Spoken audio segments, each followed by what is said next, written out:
Halo sahabat dunia kampus. Pada kesempatan ini saya akan mencoba membahas mengenai ringkasan hasil penelitian sebelumnya. Ringkasan hasil penelitian sebelumnya ini biasanya kita buat ya di skripsi khususnya ya. Contohnya ya, kita buatnya di bab 2 gitu ya. Kalau di sini di contoh ini ya, tabel 2.1 artinya tabel 2 ya, di bab 2 ya, tabel pertama ya, karena kan mungkin aja di bab 2 hanya ada satu tabel ya. Kalau lebih mungkin aja dia jadi tabel 2 titik berapa gitu ya. Langsung saja ya. Ringkasan penelitian sebelumnya ini dibuat di bab 2 di kajian teoritis ya. Setelah teori-teori yang kita buat di bab 2 ya, ada grand theory biasanya ya, penjelasan tentang variabelnya masing-masing ya, secara teoritis seperti apa ya. Terakhir biasanya ada yang namanya hasil penelitian sebelumnya ya. Biasanya lebih dari satu yang pasti ya. Kalau di sini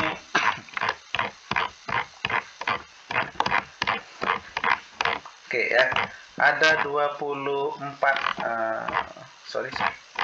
ada 26 ringkasan hasil penelitian sebelumnya ya. Mengapa sih harus dibuat dalam bentuk tabel ya?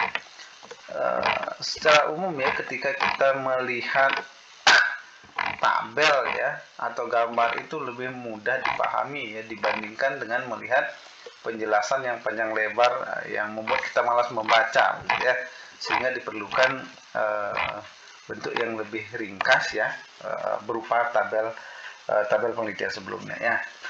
Yang pertama ya, yang pasti kita harus insert tabelnya dulu ya, disesuaikan dengan berapa sih jumlah penelitian sebelumnya yang kita gunakan begitu ya. Artinya kita melakukan mapping penelitian sebelumnya ya. Setelah itu kita buka per jurnal yang kita gunakan ya, penelitian sebelumnya ya. Untuk kolom-kolomnya ya, yang pertama ada kolom nomor, itu menunjukkan berapa jumlah penelitian sebelumnya yang digunakan ya dalam penelitian kita ya. Berikutnya ada variabel penelitian. Variabelnya apa aja gitu ya. Ada berapa jenis variabelnya ya. Kalau di sini secara umum ya ada dua ya, independen dan dependen ya. Lalu ada teknik analisis data yang digunakan apa ya, regresi ya di contoh 1 ya, 2 dan seterusnya ya. Lalu hasil penelitiannya gitu ya. Artinya hasil penelitiannya dibuat singkat aja gitu ya. Di penelitian 1 hasil penelitiannya kebetulan ini semuanya positif ya, artinya langsung aja ya variabel di penelitian pertama ini ya, keterlibatan jabatan, usia, pengalaman, tingkat pendidikan dan skill ya, dan semuanya kebetulan berpengaruh positif ya, sehingga tinggal disebut variabelnya berpengaruh positif terhadap efektivitas ya gitu ya. Oke ya, untuk contoh yang kedua ya, di sini ada penelitiannya Dwi Trayani 2017 ya, dengan judul ya, langsung judulnya ya, pengaruh kecanggihan teknologi dan seterusnya ya terhadap ISIA, efektivitas sistem informasi akuntansi ya. Variabel Y-nya efektivitas sistem informasi akuntansi. Untuk variabel penelitiannya ada dua ya, yang di penelitian sebelumnya yang nomor 2 ya, ada independen ya, ada kecanggihan teknologi informasi, partisipasi manajemen, budaya organisasi dan kepuasan pengguna ya. Sedangkan variabel dependennya atau Y-nya ya, ada efektivitas sistem informasi akuntansi ya. Artinya di ringkasan penelitian sebelumnya ini ya, Y-nya ya atau variabel dependennya ya, semuanya efektivitas sistem informasi akuntansi ya, karena kita meneliti tentang efektivitas sistem informasi akuntansi. Oke ya, kebetulan yang di penelitian sebelumnya 2 juga semuanya ya berpengaruh positif ya, sehingga variabelnya tinggal disebut ya, semuanya disebut ya berpengaruh positif terhadap efektivitas sistem informasi akuntansi. Oke, ya, di contoh 3 ya, penelitiannya Pramidewi 2018 dengan judulnya pengaruh partisipasi dan seterusnya ya. Variabelnya ya ada 2 juga ya, independennya, partisipasi pengguna dan seterusnya ya.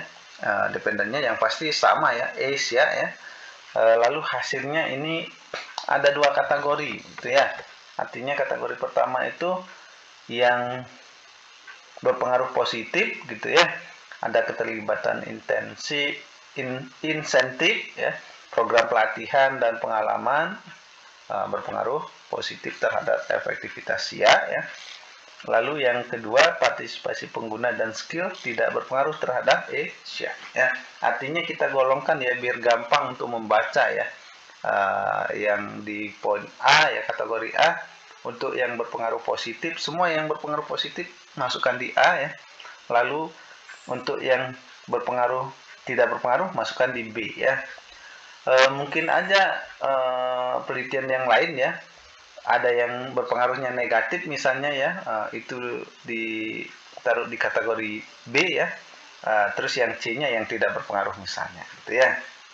Sehingga dengan mudah kita untuk memahami ya atau membaca ya hasil penelitian sebelumnya tersebut gitu ya. Nah, untuk yang 4 juga ini semuanya positif ya. Jadinya kategorinya nggak ada ya. Semuanya positif ya. Untuk yang 5 ini juga ya. Yang 5 ada 2 kategori ya, ada yang positif ya, yang A ya. Terus yang B-nya negatif ya, justru yang tidak berpengaruh tidak ada ya. Coba kita lihat yang ada 3 kategori ya. Ada nggak nih ya? Semuanya hanya AB ya, atau nggak ada kategori ya, karena semuanya sama ya.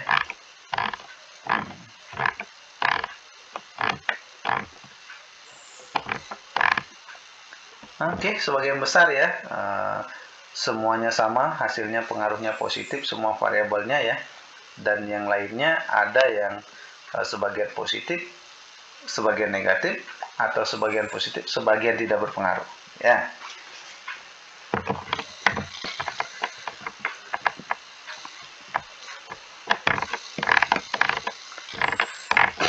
Iya, ternyata hanya paling banyak 2 kategori ya, berpengaruh positif sama tidak berpengaruh ya, berpengaruh positif sama berpengaruh negatif gitu ya. Karena jika hanya berpengaruhnya semuanya sama ya, entah dia positif ya, tidak perlu kita buatkan kategori ya. Kita kembali ke awal aja.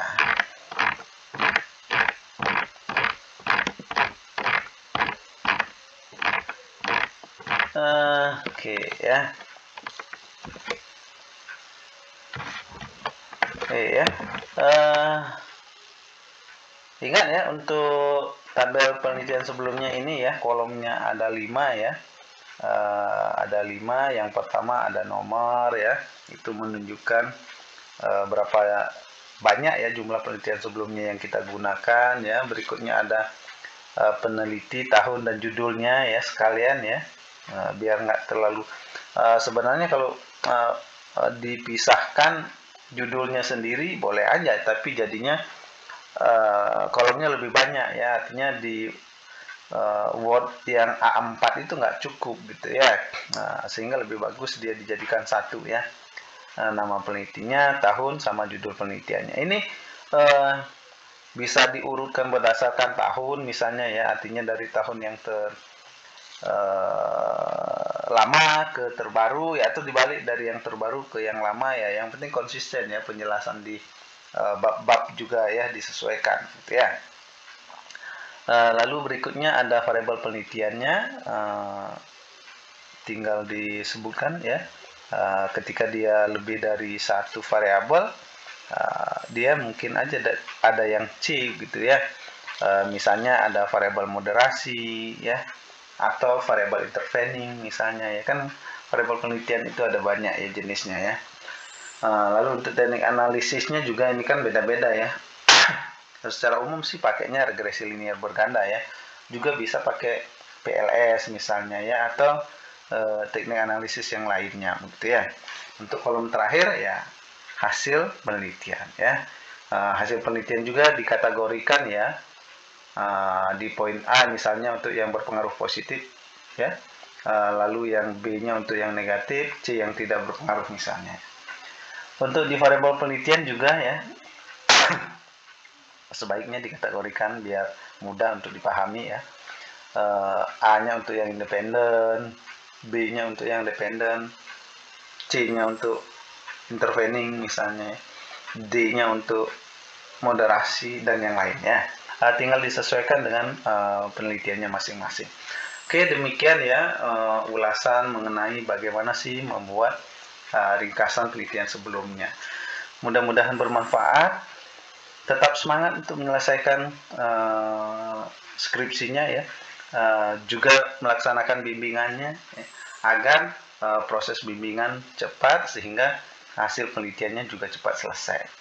Terima kasih sudah menyimak video ini sampai selesai. Jangan lupa di subscribe ya. Selamat malam.